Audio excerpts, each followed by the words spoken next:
اللہ کے محبوب علیہ السلام کے ایک صحابی گھوڑا فروخت کر رہے ہیں، تو ایک صحابی اور آئے تو انہوں نے کہا کہ یہ گھوڑا بیچتے ہو؟ کہا ہاں بیچتا ہوں۔ کتنے کا؟ کہا 500 درہم کا۔ تو عرب گھوڑے کے اوپر سواری کر کے چیک کرتے تھے، دیکھتے تھے، ٹرائی لیتے تھے۔ تو گھوڑے کے اوپر جب ٹرائی لی نا تو واپس آ کے کہا کہ اس کا 600 درہم لوگے؟ اس نے کہا میں تو 500 میں بیچنے آیا ہوں، تو تم 600 دیتے ہو تو بسم اللہ۔ تو پھر وہ کہنے لگے اچھا 700 لوگے؟ انہوں نے کہا کہ مجھے اور کیا چاہیے؟ تو کہا نہیں یہ گھوڑا تمہارا تو 800 کا ہے۔ وہ کہنے لگے ہاں میرا گھوڑا 800 کا ہے۔ تو کہا پھر 500 کا کیوں بیچ رہے ہو؟ کہا میری مجبوری تھی، میں نے بیٹی کی شادی کرنی تھی اور میں مجبوری سے 800 کا گھوڑا 500 میں بیچ رہا ہوں۔ انہوں نے کہا میرے صاحب میرے بھائی میں تو 800 میں لوں گا، جب ہے 800 کا ہے تو میں 500 کا کیوں لوں؟ انہوں نے کہا بسم اللہ۔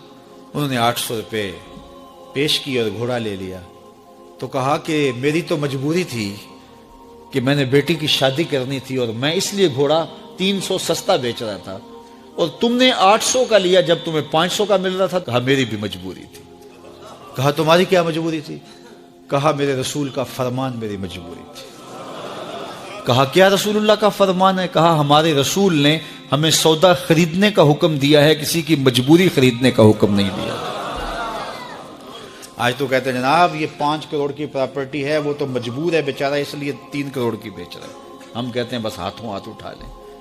یار اگر کوئی بندہ اپنا گھر بیچ رہا ہے اس لیے کہ وہ مجبور ہے اور وہ 1 کروڑ روپے کا ہے، تو ہم اس کو 50 کا کیوں خرید رہے ہیں؟ جب ہے 1 کروڑ کا، 1 کروڑ کا خریدے۔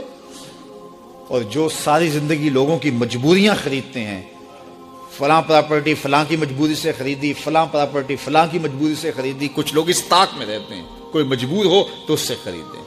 اللہ اکبر، پھر ایک وقت آتا ہے کہ یہ مجبور ہوتا ہے اور اس کی پراپرٹی کوڑیوں کے بل بک رہی ہوتی ہے۔ ہم نے اپنی آنکھوں سے ایسے مناظر دیکھے ہیں۔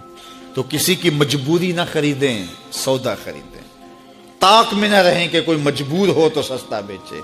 جو اس کی قیمت ہے اس کی قیمت سے لیں، پھر دیکھنا کہ عرش کا رب اس کے اندر برکت کتنے ڈالتا ہے۔